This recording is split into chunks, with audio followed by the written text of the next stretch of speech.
Olá, eu sou a Patrícia de Camargo, apesar da gripe que deixa essa minha voz meio rara, meio estranha, mas chegou a hora de eu te contar os melhores livros que eu li em 2023. Abri aqui ó, meu Scooby. Esse ano eu li 105 livros, aqui não estão os artigos científicos e ensaios que eu tenho que ler, né, por causa do Clube História da Arte, para escrever livros, essas coisas assim, mas, cara, foi um ano fantástico e eu resolvi dividir essa lista em livros de arte e livros de ficção. E como que vai ser a ordem? É a ordem que eu li, tá? Desde janeiro a dezembro, porque eu tô olhando aqui no Scooby. Então vamos lá, livros de ficção. Segunda leitura do ano e já favoritada foi o meu primeiro livro da Rebecca Kuang, né? Babel, edição em capa dura, bem bonita essa edição. Começa aqui ó com um mapa, olha só, tem vários mapas, mas acho muito bonita essa edição. Aqui é da editora Hydra. E o que conta? O Robin é um menino que perde toda a sua família no Caton e é levado para Inglaterra por um homem que se diz seu tutor, que é um baita machista, nojento mesmo, e que tenta esmagar toda a relação afetiva que o menino ainda pudesse ter com a sua terra natal. E como o Robin ele tem um grande talento para os idiomas, ele vai ser treinado para entrar na escola de tradução de Oxford. A gente está numa Oxford do século XIX. E é interessante porque é uma Oxford em parte real e em parte fictícia, porque em Oxford não tem essa torre maravilhosa, linda, né, que é Babel. E essa torre, ela abriga no oitavo andar, no oitavo andar, uma magia que é incrível, toda baseada na linguística, nas palavras, e que mantém o Império Britânico assim de fácil.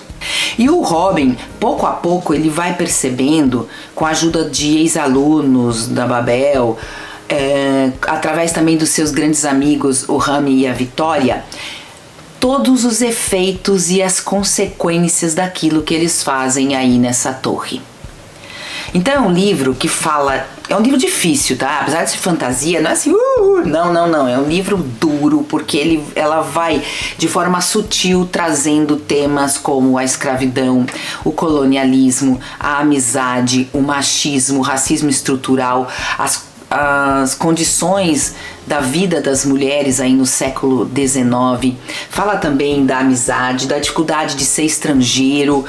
Tô dando aqui o que mais que eu escrevi. E das guerras do ópio. O meu personagem favorito foi a Vitória. Quando você lê, me conta. Vai sair agora, nesse primeiro semestre, sai no Brasil. E também vai sair publicado, acho que pela Intrínseca, o outro livro dela que eu também li no ano passado, não ficou entre os meus favoritos, eu nem dei 5 estrelas, que é Amarela, tá super bem falado, mas eu não foi uma coisa assim, eu esperava acho que demais também, porque Babel é tudo que falam e mais. Depois, vamos ver aqui, vamos ver o segundo. Esse, eu não sei bem onde colocar, porque é uma novelada, então eu vou colocar aqui mesmo, que é A Conspiração Medici, da Bárbara Freile. Esse livro, eu entrei assim com o pé atrás, porque eu não gosto muito de coisa novelada e saudade, mas ele é incrível e eu vou comprar o físico, eu escutei no Storytel. A gente tá aí em junho de 1478, no momento em que já aconteceu uma das conspirações mais famosas da história, que é a Conspiração Patsy. E a gente vai ver o tormento daquele que sobreviveu. Nessa conspiração, eles queriam matar os irmãos Lourenço Magnífico, né, e Giuliano de Medici. Acontece que o Lourenço é ferido, mas sobrevive, e seu irmão morre no ato depois de levar quase 20 facadas. E a gente vai no flashback, ela nos leva, a autora, a Bárbara, num flashback para que a gente possa compreender as razões que levaram a essa conspiração.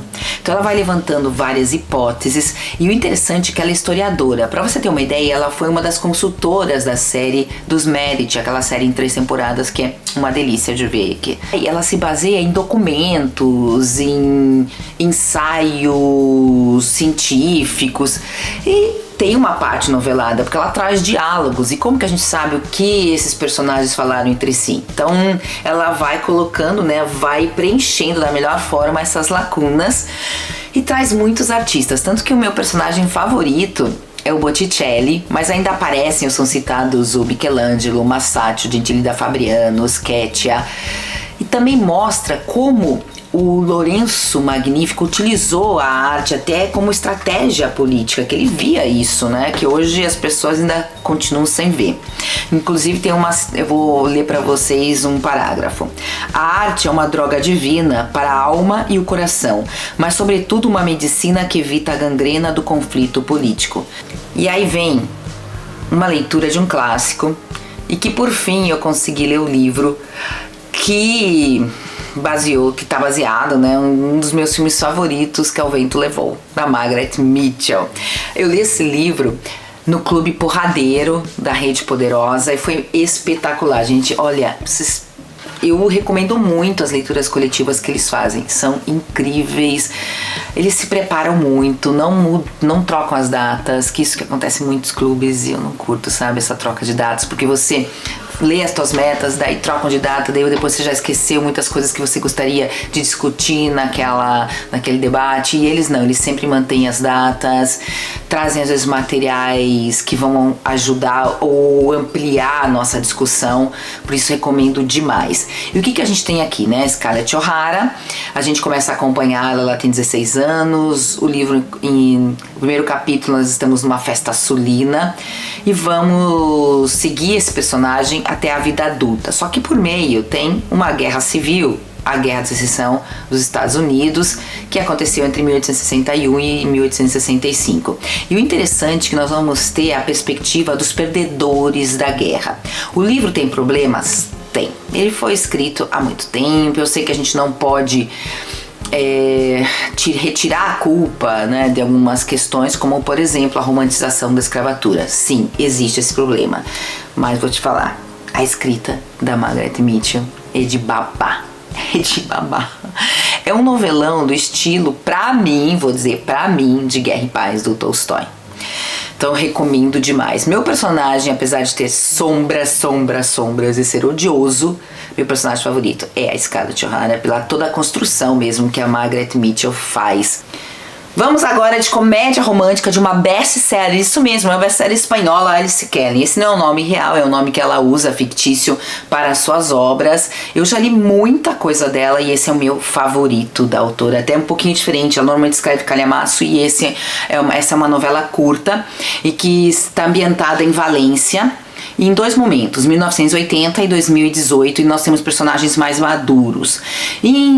Na verdade, grande parte da trama se passa em 2018, a gente vai tendo muitos flashbacks para compreender como chegou a situação que a gente encontra em 2018. Em 1980, o Martin ele vai para um pequeno povoado de Valência porque ele tem que ilustrar uma enciclopédia de botânica.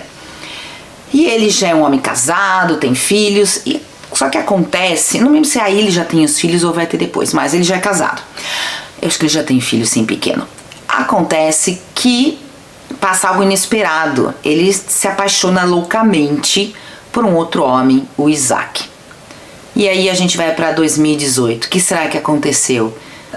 E eu tava vendo se ela tinha alguma coisa traduzida ao português. E eu descobri algo muito legal para vocês. O ano passado eu também li um outro livro que tá entre o meu segundo ou terceiro favorito da Alice Kelly, que é Nosotros en la Luna. E eu descobri o que tem tradução ao português, está no Kindle Unlimited, que é Nós Dois na Lua. Vou deixar aqui pra vocês a capinha e tal. Acho que até vou reler em português pra ver como que tá a tradução. E tem um outro dela, que eu não sei qual que é esse aqui. É Tudo que Somos. Ah, esse eu já li também. Esse tem algumas coisas assim que eu... Principalmente são 2 volumes essa comédia romântica. Esse não tá no Kindle Unlimited, mas tem em português. É uma duologia. E o primeiro volume eu achei meio problemático e o segundo eu gostei bastante. Esse é Tudo Que Nunca Fomos, que é o volume 1, e Tudo Que Somos Juntos, que é o volume 2, tá? E esse se passa, acho que era... Ai, não me lembro se era... Passa em outro país, não é a Espanha, não. Então fica aí a dica da Alice Kelly. Olha, gente, esse Nós Dois na Lua, vocês vão gostar e tá no Kindle Unlimited. Depois me conta se vocês lerem, tá? Novela histórica Ana Maria Gonçalves, Um Defeito de Cor. Brilhante. Só vou dizer isso, é brilhante. Está baseado em muito estudo da autora, muitos documentos. Nós temos uma narradora Kendi, que sai da costa de Savalu, na África, escravizada. O primeiro local de trabalho dela é uma fazenda em Itaparica. Depois ela vai para Salvador, vai para outras partes do Brasil. E eu não vou te contar mais adiante porque eu não quero te dar spoilers. Mas é como ler a história do Brasil desde uma perspectiva que a gente não está acostumado, sabe? Desses heróis do dia a dia, não dessas pessoas que fizeram isso ou aquilo, mas dos heróis do dia a dia, que pessoas que conseguiram sobreviver em tempos de barbárie, sinceramente. Eu nem tenho o livro aqui porque eu li no Brasil quando eu fui em março e deixei já para uma amiga. Esse livro é aquele livro que todo mundo tem que ler, você tem que acabou de ler, já vai passando para outra pessoa. Devia ser leitura obrigatória no ensino médio. Os professores deviam fazer projetos interdisciplinares, até transdisciplinares, para trabalhar. É uma leitura, tá super bem escrito, não é fácil, mas gente, agora eu falar que um PI, um adolescente de ensino médio não pode ler esse livro, por favor, né? Eles veem coisas que a gente nem imagina. Então eu acho que com o devido apoio de um professor, seria aquela leitura que realmente pode mudar a tua forma de encarar o mundo e que as pessoas enxerguem de uma vez por toda os privilégios que elas têm só por uma questão de cor. Favoritado da vida. A Festa no Jardim, de Katherine Mansfield. Esse é um conto longo da Katherine Mansfield, em que nós vamos acompanhar a família Sheridan e a nossa narradora é a Laura. Eles vão dar uma grande festa, uma família bem acomodada, que vai dar uma festa aí grandiosa nos seus jardins, e acontece um fato, acontece um falecimento que vai levar a Laura a pensar sobre a diferença de classes, sobre como vale a vida, se a vida das pessoas vale a mesma coisa, e também pensar a sociedade como um grande teatro.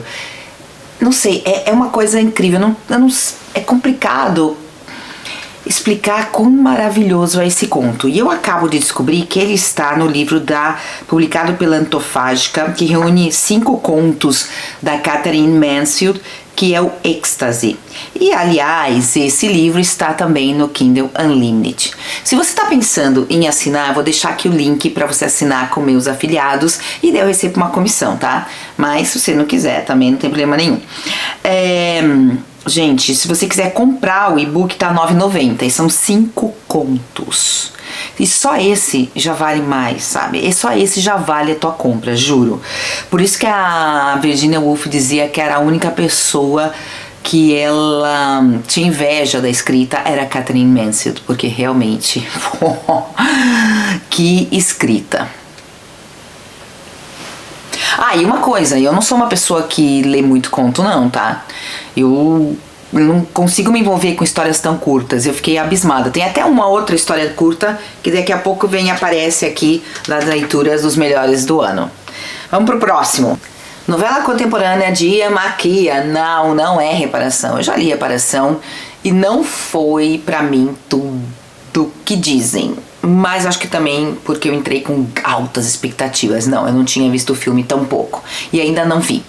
Agora, Jessie Beach, que é uma novela curta, 192 páginas, me tocou de uma maneira que eu escutei no Storytel e quero comprar o físico para reler. Nós temos um casal protagonista, Edward e Florence, casaram-se super cedo, 20 anos, e grande parte de tudo que nós vamos ver é da ação, que não é muita ação, do livro se passa no quarto de hotel da sua noite de núpcias, onde eles debatem temas que eles já deviam ter debatido antes do casamento, mas que de repente não tiveram oportunidade, e alguns fatos que vão desencadeando essa discussão entre os recém-casados. Fala de expectativas, fala de como pequenas ações, pequenas coisas que nós deixamos passar alteram todo o nosso futuro.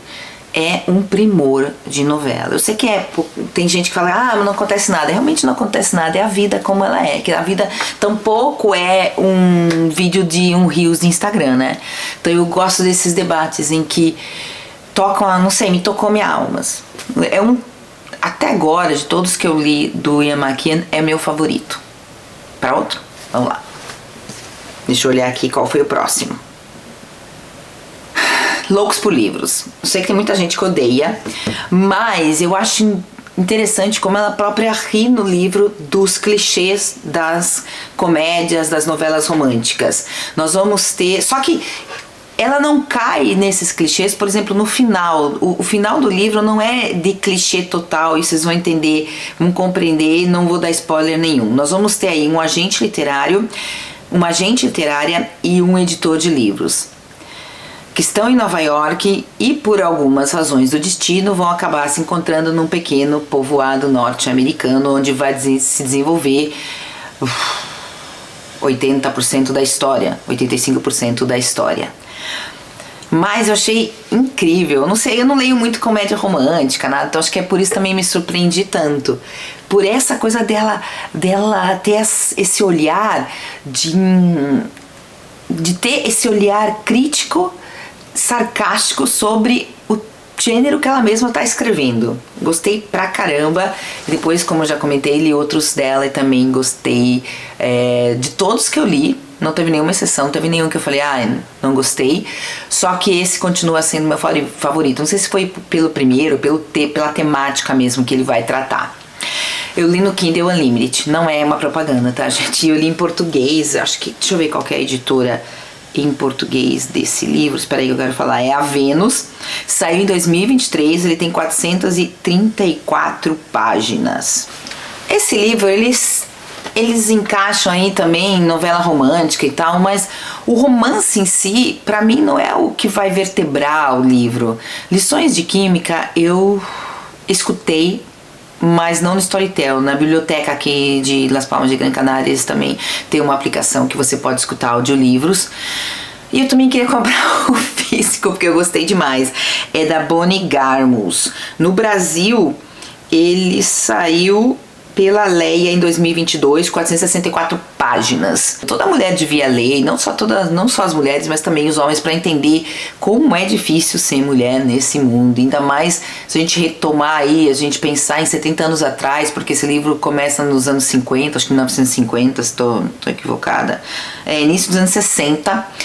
E nós temos uma científica que é Elizabeth Stu, e tudo que ela passa para poder realizar suas pesquisas, até que chega um momento em que ela, por questões mesmo de sobrevivência, aceita comandar um programa de receitas aí, de gastronomia na televisão norte-americana, e como ela vai usar a ciência para empoderar as mulheres nesse programa.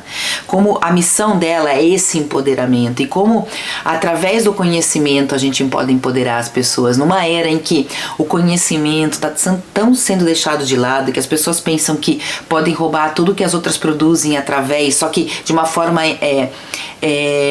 que não pareça que elas estão roubando, ou seja, usando inteligências artificiais que roubaram conteúdos de outras pessoas para conformar um conteúdo, fazer uma misturança aí, fazer uma mistura total e conformar conteúdo que não pertence a esses as grandes big techs que estão de trás das inteligências artificiais. Nessa era, eu acho que um livro que é uma ode ao conhecimento devia ser lido por todo mundo.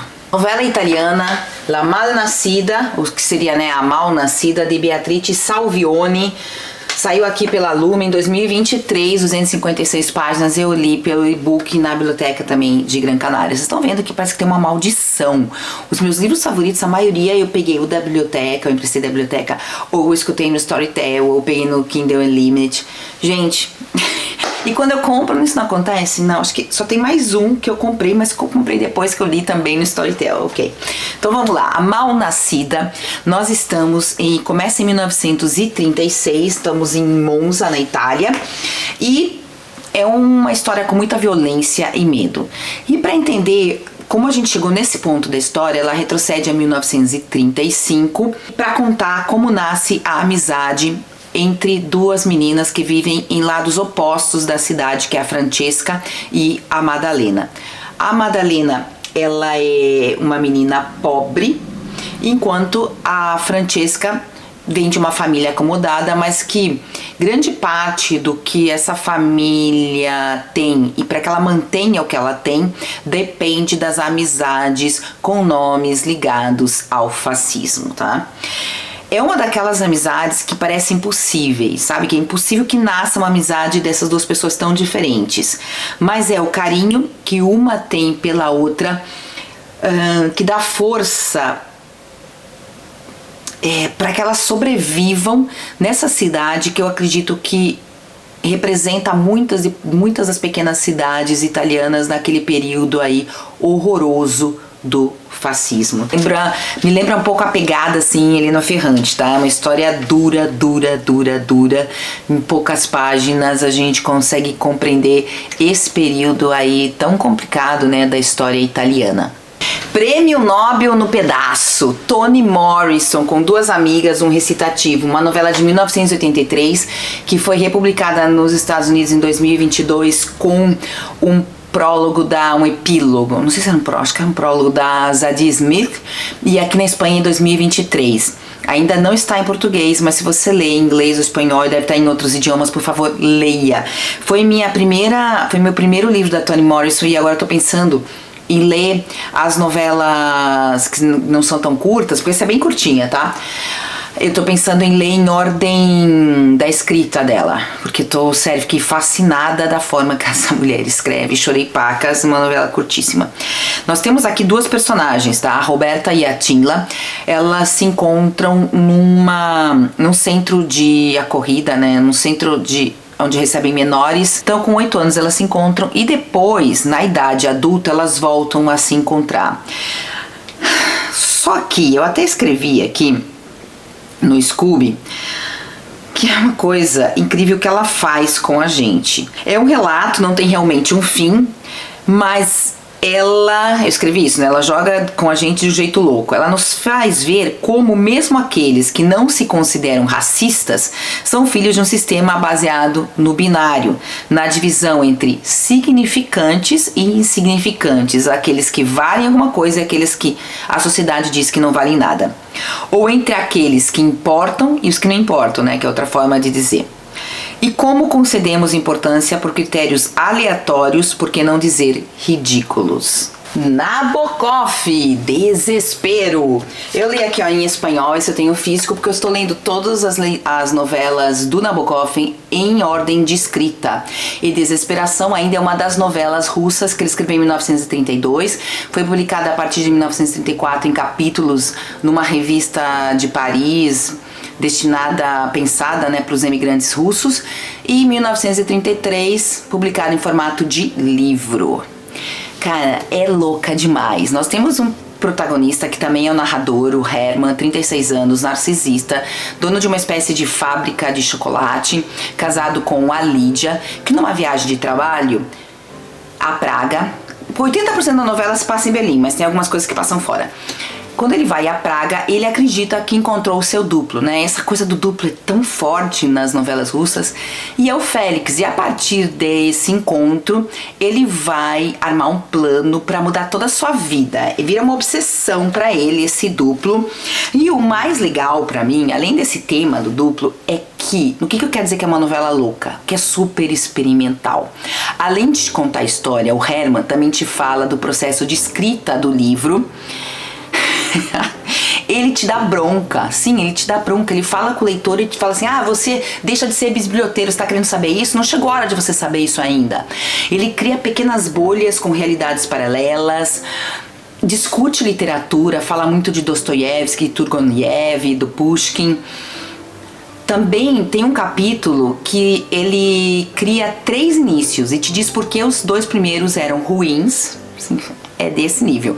E ainda tem divagações filosóficas, um estilo um pouco de Tolstói, assim. De repente ele começa a falar, cria toda uma dissertação sobre o trabalho, por exemplo. E é uma novelinha curta. Em português acho que ela tem 182 páginas, em espanhol 192 páginas.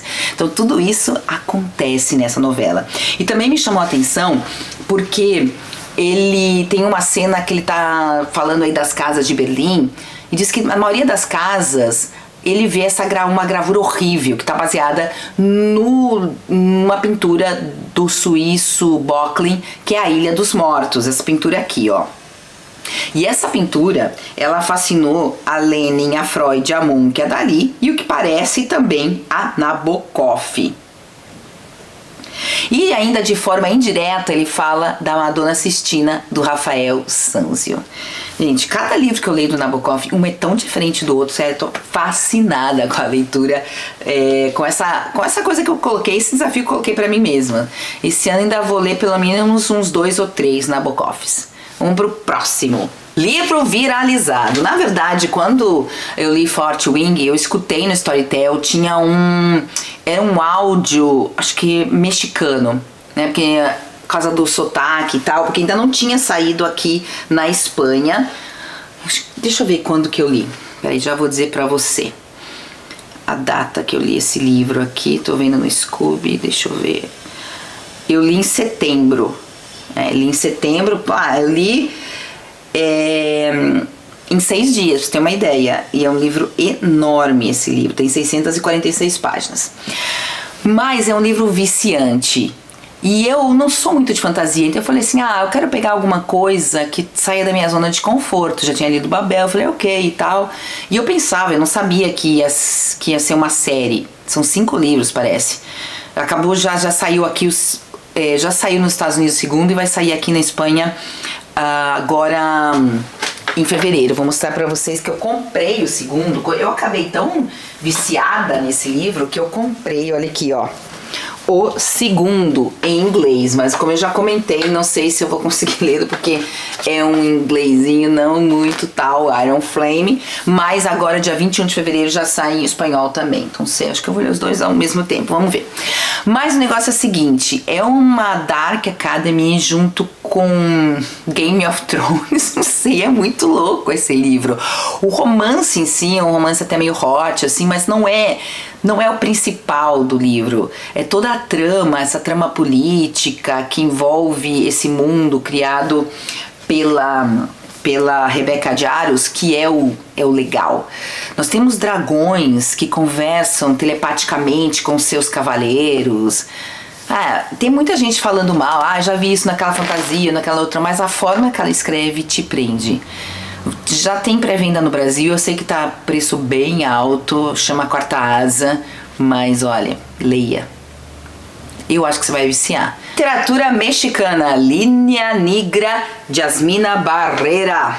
Tradução da Silvia Massimini Félix. Na verdade, eu escutei em espanhol no Storytel, mas já comprei a edição brasileira que... Gente, essa edição aqui da Moinhos tá lindíssima. A capa é muito mais bonita que a capa do livro em espanhol. A gente tem esse detalhe de uma pintura do Clint e que tem tudo a ver com a história. Eu também, às vezes no Storytel eu tento pegar algumas coisas que eu falo, não tem muito a ver comigo, mas eu quero, ler coisas diferentes. E então dizia que esse livro, que é uma autoficção, tratava do tempo em que a Yasmina Barrera estava grávida do filho de um outro escritor que eu gosto muito, que é o Zambra, chileno, e ela é mexicana. E é claro, falei, maternidade não curto muito, mas como ela tá casada com o Zambra, eu sei que isso é um pouco, ridículo da minha parte, mas eu tô sendo sincera. Eu falei, vou ler, tá. Cara, que surpresa, um livro curtinho. E eu também comprei essa edição em português porque vai ser a leitura gratuita do Lendo Arte 2024 aqui no canal, que a gente vai começar em março. Vou colocar aqui embaixo para você se inscrever na newsletter e ficar sabendo de tudo que vai acontecer nessa leitura que a gente vai começar em março. Tá aqui embaixo para você se inscrever na newsletter do Arte 365 e não perder nada também dessa leitura. Ela está grávida e é uma espécie de diário, tá? Só que vai muito além. E tem muitas coisas relacionadas com arte, por isso eu escolhi para essa leitura desse ano. Literatura francesa contemporânea, Lutas e Metamorfoses de uma Mulher, do Edouard Louis. É outra autoficção, tá? E aqui nós temos esse escritor ele vai trazer a história, um pouco da história, um recorte da história de vida da sua mãe, que ele tinha vários prejuízos contra ela, mas que ele começa a compreendê-la quando aos 45 anos ela decide abandonar seu segundo marido. E ele vai mostrando como a própria sociedade, como tudo que a gente entende por certo ou errado acaba aprisionando as mulheres, especialmente mulheres de uma classe menos acomodada, mais pobre, né? E tem um momento que ele diz assim: ela se sentiu humilhada, mas não tinha eleição, ou ao menos acreditava não tê-la. Às vezes a fronteira entre ambas coisas é difícil de traçar, e permaneceu ao seu lado durante 20 anos, falando desse segundo marido. Não fez realidade seus sonhos, não pôde reparar o que ela via como uma sucessão de acidentes que era sua vida, não descobriu o modo de viajar no tempo. E ele fala também que muitas vezes se acredita que essa autoficção não devia ser realizada, né? Que a literatura não devia explicar, mas apenas mostrar a realidade. E ele afirma: não, eu escrevo para explicar e compreender a vida, ou a vida dessa mulher que era a sua mãe, né? É um livro belíssimo e que traz e que vai narrar toda uma experiência que não é só da mãe do Edouard Louis, mas de toda uma classe trabalhadora, e que a gente às vezes pensa, França, né? Não, França também tem essas mazelas, tem essa classe que está aí esquecida, e que a política muitas vezes não ajuda a sair dessa prisão que é nascer em determinados territórios. Narrativa contemporânea norte-americana, Jennifer Egan com A Visita Cruel do Tempo. Aqui em espanhol é O Tempo és um Canalha. É bueno esse nome também, né? No Brasil saiu pela Intrínseca. E aqui saiu, não me lembro, acho que é Anagrama, ou Salamandra. Não, já vou colocar aqui, não me lembro qual é a editora daqui da Espanha. Eu li outra vez Minha Maldição, biblioteca, e-book. E fiquei fascinada da forma que ela vai narrar uma história e todas as estruturas que ela vai utilizar, como por exemplo um PowerPoint. E você fica todo o livro intrigado de qual é o protagonista. Isso importa. Depois você vai descobrir quem é realmente o protagonista dessa história. Mas ela vai te levando de um lado ao outro e dando vez e um espaço maior para outros personagens que seriam então secundários. E tem uma espécie de continuação que parece que tem algum personagem secundário dessa primeira novela que se converte em principal na Casa dos Doces, algo assim. Por isso que eu li e eu quero reler antes de entrar nessa segunda novela. Não sei se eu vou ler esse ano ou não, mas realmente mereceu todos os prêmios que levou a Jennifer Egan com A Visita Cruel do Tempo. E o último dessa categoria, outra literatura contemporânea. E aqui nós temos Barbara Kingsolver com Demon Copperhead. Cara, é o seguinte, foi o último livro que eu li. Eu tinha altas expectativas, porque é uma espécie de releitura do David Copperfield, que é um livro favorito da vida pra mim, e superou as minhas expectativas. É um calhamaço, é um romance de formação, só que ela leva a história para um Estados Unidos profundo, para uma cidade esquecida pelos governantes, uma cidade ocupada por todos esses opioides, por essa pandemia que a gente conhece, né, por livros, por filmes, por séries dos opioides, não só nos Estados Unidos, mas que vem sendo discutida muito essa questão norte-americana. E é impressionante, tanto quanto David Copperfield. Você não precisa ler David Copperfield para entender, mas eu acho que se você ler antes o David Copperfield, você vai desfrutar ainda mais desse novelão, assim, novelão mesmo. Chegou a vez, né, dos livros de arte, que eu vou passar rapidinho, porque muitos deles já estão falados e mais do que falados no canal, no Instagram, no site do arte365.com.br. Mas, e também no podcast Papo de Arte que eu tenho com a Isabel Carvalho, de Um Teto Seu. E esse é o caso do nosso primeiro livro, A Pintura, que forma parte de uma série de 14 livros lançados pela Jacqueline Lichtenstein na França e que foram trazidos para o Brasil pela editora 34. São textos essenciais, como tem o próprio subtítulo de cada volume, textos essenciais de arte, tanto de literatos como dos próprios artistas. E eu e a Isabel conversamos sobre alguns ensaios desse primeiro volume, vou deixar aqui linkado para vocês esse podcast, esse videocast, que foi um dos primeiros do nosso Papo de Arte. Vamos lá pro segundo. Pequena joia lançada pela LPM Clássicos Modernos, autobiografia de Alice Toklas, da Gertrude Stein, que ela usa a figura da sua companheira Alice para contar a sua própria vida e a vivência que ambas tiveram aí no comecinho do século XX com os grandes literatos, os grandes artistas que rondavam por Paris naquele momento, né? Esse local que viu nascer os grandes ismos da arte e da literatura, que viu nascer grandes nomes que foram até prêmio Nobel. Então é fascinante. Claro que é uma perspectiva da Gertrude Stein, mas sempre é uma perspectiva. Agora, no caso, como foi escrito por uma mulher, ficam dizendo, mas é a perspectiva. Gente, é sempre a perspectiva do escritor. E é realmente uma pequena joia que todo mundo devia ler. Divertidíssimo. Cita com Elarte, de Philippe Montebello e Martin Gayford. O Philippe, aqui nesse caso, que ele tinha 31 anos e era diretor do Met de Nova York.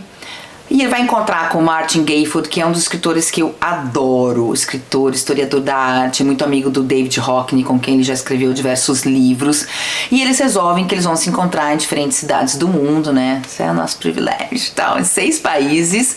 E durante esses encontros, que vão durar 2 anos, eles vão visitar museus. E o que nós vemos aqui são fragmentos das conversas que eles mantêm durante essas visitas. Então, não é um livro pretensioso, não quer ser um livro de história da arte, nada disso, mas eles dão informações de qualidade sobre obras, sobre artistas, sobre os contextos em que essas obras foram criadas, e claro que há opiniões polêmicas, como por exemplo a restituição de obras de arte. Mas de qualquer maneira é interessante ver a perspectiva, o ponto de vista de pessoas que são tão relevantes dentro de instituições culturais de renome, e também, como no caso do Martin Gayford, ele é um dos grandes escritores de história da arte do momento. Então, não precisa de grande conhecimento para ler, é bem isso, é uma conversa. E essa edição espanhola tem ilustrações coloridas da maioria das obras que eles vão citando no meio aí desses bate-papos sobre arte. É isso, é um bate-papo sobre arte. Como o meu e da Isabel no Papo de Arte. Olha lá, a gente tem vários episódios, vou deixar linkado também a playlist. A Rede Infinita, de Yayoi Kusama. Eu li esse livro, que é uma autobiografia dessa grande artista japonesa, porque eu e o Antônio fomos no verão visitar a exposição monográfica que o Guggenheim Bilbao dedicou a Kusama, que foi espetacular, assim, que exposição. Aliás, se você vem pra Espanha, coloca Bilbao aí na tua lista e não deixa de visitar o Guggenheim Bilbao, e também aí na cidade o Museu de Belas Artes, e no La Almóndiga, que é um centro cultural. Na parte de baixo sempre tem exposições incríveis e são gratuitas, tá? Vai nessas 3 instituições no mínimo quando você for para Bilbao. E por isso então eu li essa autobiografia que me abriu minha cabeça. Eu não tinha tanto conhecimento sobre a artista, então eu cheguei na exposição com uma outra mentalidade, porque ela vai aqui narrando todas as dificuldades que ela teve para criar arte, mesmo dentro de que ela estava numa família acomodada japonesa, por que ela realizou quase essa fuga para os Estados Unidos, todos os personagens com os quais ela conviveu, tendo que lidar com alguns problemas de saúde mental. E olha, então conta como a Georgia O'Keeffe foi importante para ela, encontro com Andy Warhol, e todas as coisas que ela fez e que não são hoje muito faladas, porque a gente fala assim, é a artista da bolinha. Ela é muito mais do que a bolinha, como o Volpe lá, que fala o artista da bandeirinha, foi muito mais do que a bandeirinha. Recomendo esse livro aqui. Catálogo de uma exposição do Museu Thyssen, os impressionistas e a fotografia. Esse catálogo, eu já estava louca por ele desde que aconteceu a exposição, que foi em 2020. Só que tá um pouquinho caro. E daí, quando eles baixaram, porque sempre os catálogos agora dos museus, depois de um tempo, né? Esse aqui eu comprei 2022. 2 anos depois, eu tava pela metade do preço. Daí eu resolvi comprar antes, né, que acabasse. Isso não é nunca reeditado. E é uma maravilha os textos, porque essa relação dos ismos do começo do século com a fotografia é óbvia, mas aqui vai desmiuçando e mostrando obras que estão relacionadas com fotografias, ou também como a fotografia vai beber das pinturas principalmente. Então, ainda tem para vender, quem vier aqui no Museu Thyssen ainda tem para vender esse catálogo na lojinha, que na verdade é um lojão. Aliás, museu mais didático da capital. Bem, eu coloquei aqui em arte, porque ele vai falar de arte, mas é um livro de não ficção, Loucos por Clássicos, do Emílio Del Rio. Eu tinha primeiro escutado desse que eu já comprei, ó. Eu escutei no Storytel e comprei o físico, em que esse grande estudioso aí dos clássicos vai trazendo as grandes obras greco-romanas e mostrando o seu impacto até na cultura pop. Essas relações que ele faz com música, com cinema, com arte são incríveis. E quando você acaba de ler cada capítulo, que são capítulos curtos, você tem vontade imediata de ler o clássico. Disse isso não é espetacular, é um livro de divulgação científica. E por fim, não menos importante, Vidas, Giorgio Vasari, né? Livro espetacular, lá do século XVI, primeiro livro de história da arte do mundo, nada mais, nada menos. Esse foi um projeto que eu fiz com os membros, que agora está lá no Clube Arte 365 do Hotmart. Nós ficamos 2 anos lendo, esmiuçando, fazendo uma imersão no Renascimento, porque nos encontros que nós tínhamos ao vivo eu expandia esse livro, trazia alguns artistas que ele não comentava. O que eu acho incrível no Vasari é que ele soube reflexionar sobre sua própria escrita. 18 anos depois da primeira edição, ele faz uma revisão e coloca artistas que ele não havia colocado na primeira, inclusive mais mulheres. O que não realizou, por exemplo, Combreid, quando ele revisou diversas vezes a sua obra História da Arte. E poderia ter colocado mulheres que foi uma decisão dele não inseri-las, porque elas já estavam sendo estudadas em determinados momentos quando ele realizou revisões da obra.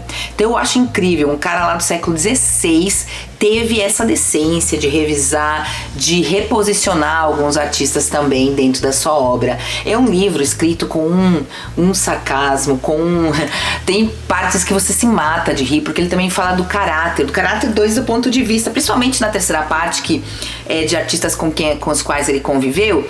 Ele fala do caráter desses artistas, da bronca. Esse cara aqui, ó, gastava tudo que ganhava e por isso morreu na miséria mesmo. Tinha que morrer na miséria, porque não soube economizar tudo aquilo que ganhou, da bronca que desperdiça os seus talentos. Então é um livro espetacular, assim, todo mundo devia ler. Ele assusta até porque a letra é pequena e a gente devia, inclusive, valorizar essa edição aqui da Martins Fontes, porque as notas são esplêndidas. Eu já vi outras edições em italiano, em espanhol. E essa edição é incrível. Não tá ilustrada, mas se você entrar lá no Clube Arte 365, agora já deve estar saindo todos os conteúdos por lá, porque eles ficam por tempo determinado. Mas em breve eu vou relançar toda a leitura, toda essa leitura acompanhada dentro de um curso no Hotmart. Se você quiser ficar sabendo desse lançamento, se inscreve outra vez, eu vou falar, né, na newsletter do Arte 365, link na descrição. Mas olha, recomendo demais, não tenha medo, faça como nós, a gente lia pouquinho todos os meses e aí alcançamos acima e vencemos esse calhamaço, primeiro livro de história da arte do mundo. E assim terminamos as melhores. Eu li muita coisa boa, assim, que eu dei 5 estrelas, mas esses são aqueles que mais me tocaram e que ficaram reverberando na minha cabeça por muitos e muitos meses, e ainda continuam alguns deles, tá? Muitos deles continuam ainda aqui a toda hora. Eu fico pensando e repensando sobre eles. Me conta aí nos comentários ao menos as tuas 3 melhores leituras. 3, não seja preguiçoso, preguiçosa. Pelo menos a primeira, então, aquela leitura espetacular do ano. Espero que você tenha gostado e eu vou te deixando aqui das Canárias com aquele beijo no coração. Espera uma coisa. Lembra que eu já fiz um vídeo sobre uma das minhas metas de 2024, que são os 54 livros antes dos 54 anos. Eu compro 54 em novembro. Também está aqui na descrição desse vídeo o link para você assistir. Essa meta maluca que eu já estou cumprindo. Eu acho que eu já li 5 livros dessa meta. Até!